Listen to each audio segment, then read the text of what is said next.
That's what I would do. Exactly. Yeah. But sorry, staying in the showbiz vein, because that's what we do. There was also Jen, be honest, are we the only West Wing podcast you listen to? Yes. Oh, okay. Because I don't know if you know, but Josh Malina, who was on the show, was running a thing called West Wing Weekly. And no offense to you, they got better guests than we did. They got Aaron Sorkin. They got Mayor Pete. They got Mayor Pete. And that's a good thing. That's our dream guest. That's our dream guest because he is the ultimate West Wing fan. We would kill to have Mayor Pete on. Well, and he's so animated. Yeah. Oh, so lively. We did a whole episode about the documentary a couple of weeks ago. But that thing put me to sleep in like 10 minutes. Oh, it's an amazing film. Better than Ambien. But Josh Malina, who hosts that show, this was weird. Did you see this? He had an article in The Atlantic this month. And there's a guy, he's chugging along. He's sort of, guesting on TV shows, but he's hardly, I would not say, and I think he probably, he's not Bradley Whitford. He's not one of the people who's gone on for this show to continue to work in high profile stuff. And he's not a guy, I would imagine, that can just sort of pick up a phone and go, hey, I have a piece for The Atlantic and get it in. But he wrote an essay. Here's what I love about the world we live in. By the way, let's be clear. I am not defending the gentleman that he's coming down on in this. But he wrote a piece called Cancel Mel Gibson in The Atlantic. And let me just read you a couple lines from it because it killed me. I love this is how you open. I remember writing teachers in 8th grade making us read the Odyssey and reminded me of this opening. Every day as dawn's rosy fingers reach through my window, I arise and check in with Twitter to see what fresh hell awaits. Well, who doesn't do that? Yeah, fuck. Jesus. I get up, I walk my dog, I listen to some, generally by about 6:30, I've been made furious by the outrage du jour, but recently I experienced more of a sense of bemusement than ire as I took in Deadline's headline, Mel Gibson in talks to direct Lethal Weapon 5. Which is weird. He says more a sense of bemusement or puzzlement than ire, and then he proceeds to express nothing but ire for the rest of the thing. So but anyway, he's upset that Mel Gibson is working and that he's going to direct a movie because he's an anti-Semite. And I mean, of course, we've known this for a very long time. One of the things that interested me about the Mel Gibson thing was, historically speaking, if you want to whip people up into a furor against the Jews, you bring in some actors. I'm going back hundreds of years now. You bring actors into your village and you stage the passion. Because kind of one of the main points of the passion is like, look, it's the Jews. They're killing Christ. These are awful people. Let's drive them out of our neighborhoods. So Mel Gibson makes this film, which massive hit, Passion of the Christ. And it did catch some heat, but it didn't really have an impact on him in the business. The movie made $1 trillion. Absent the politics, I always kind of thought this is kind of fucking amazing. This guy went off and made this movie with his own money in ancient Aramaic, and it's a massive box office hit. You almost have to admire that. But and like most Mel Gibson movies, it's full of torture.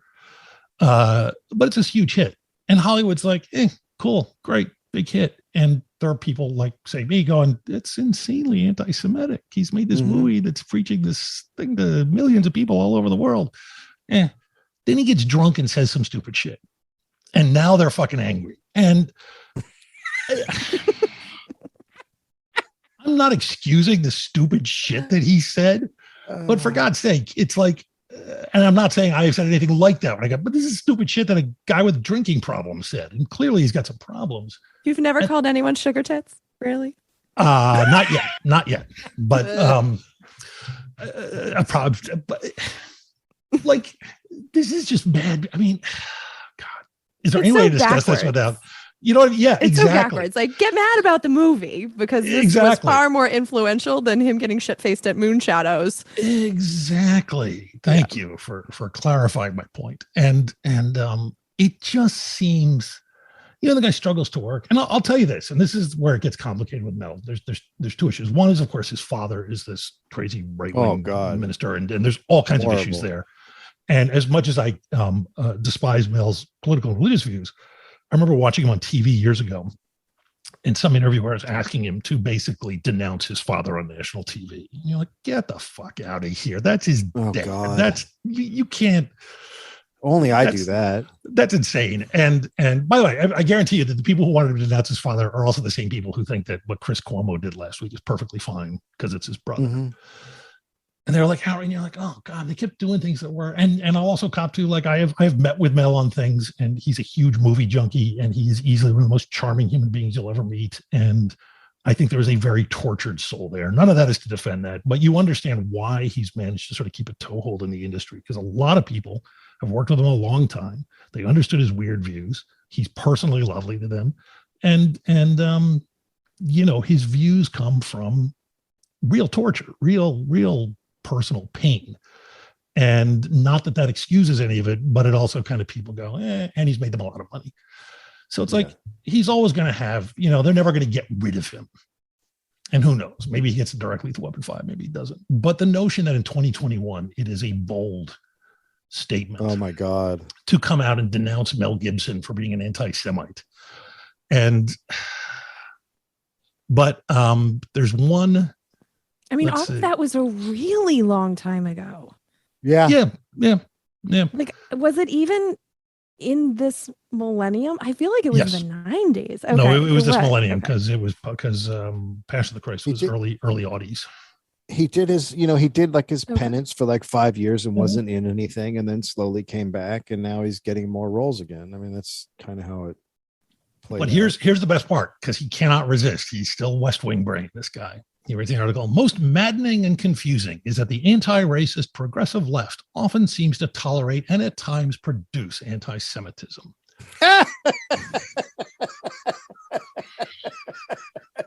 Okay. Sorry. I just remembered the 2016 campaign. Go ahead. Yeah. They're never going to stop. They're never going to stop. They're never going to stop. You have a critique of a brutal regime. And they're relentless. They are what makes people stop hoping, and they're what makes people stop fighting, because they suck all the energy and actual hope out and then say, what are you doing? Mm-hmm. They're fucking incredible. They're absolutely barbaric, monstrous people. And you know, being in this country for so many years, I completely understand why people hate liberals more than. Oh, yeah. I was going to say, Dave's talking about liberals, folks, not Jews. No, I'm talking about liberals. No, did you think I was talking about Jews? I mean, I could see how that could be confused the way I am. It's like we have these two sides, right? And the Republicans are the bullies. And it's always more fun to be on the side of the bullies if you're just picking a team. And it's just so exhausting watching the Democrats lose and having to root for them out of this hostage negotiation because we don't have any other viable choices. Yeah. And it's just a really not fun position to be in. So it's like, if you're going to be tribal, at least pick the ones that are horrible and win. Right. You know, like, I'm a Red Sox fan. I'm a Patriots fan. Like, we're awful, but we win. And that's what politics is to so many people. Exactly. Know? It's just sports. But there's something about I've said this before, but you know, they're the party of betrayal. At the end of the day, they betrayed the working class. And so people are never going to fucking they don't get back on board with the person who was supposed to be their friend and fuck them over. It's just not something that happens. Well, but this whole thing, Harry, I write this knowing, this is how he wraps it up. I write this knowing that it's more likely to lead to a boycott by Warner Brothers of Joshua Malina than of Mel Gibson. But if that's the result, so be it. I've had a nice career. Baruch Hashem. Which means thank God.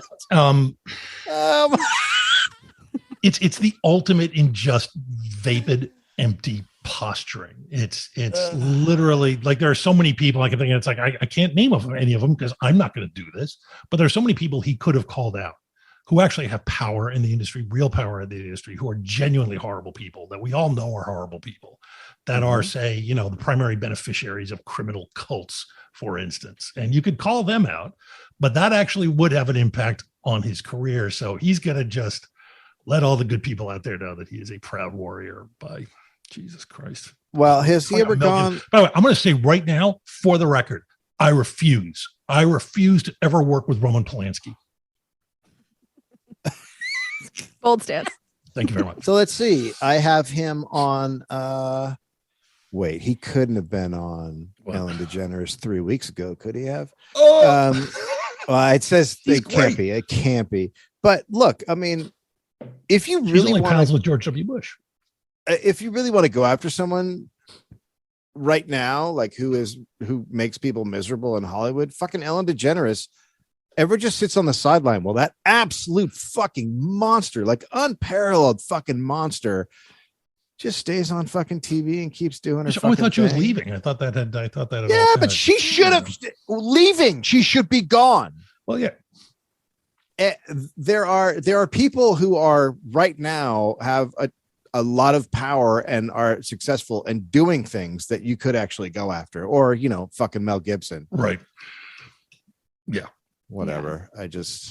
Well, and it also breeds more of them, because if you watch this bad behavior, you watch the hypocrisy, you see that this guy is getting published in the Atlantic. If you're no one like me, and it's like, which direction do I want to go in? It's like the money, the prestige, the opportunities. It's all if you go in this direction, and you just have to sell your soul just a little bit, but it comes with these opportunities that if you're going a different way and you're going against the grain, that doesn't pay. That just leads to a whole world of obscurity. And yeah, it's and so it's a self-reinforcing mechanism, kind of how, like, once we hit this climate threshold, the methane's just going to start emitting itself out of the permafrost, and then we're straight fucked. We kind of have that with these political thinkers. Wait, what? Yeah.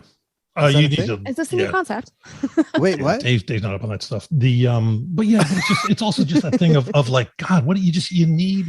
He's not getting enough dopamine from getting likes on his Twitter account, so he's got to like write this. I mean, this is the ultimate. Like, I need someone to say "you go girl" to me 500 times this week. What am I going to do?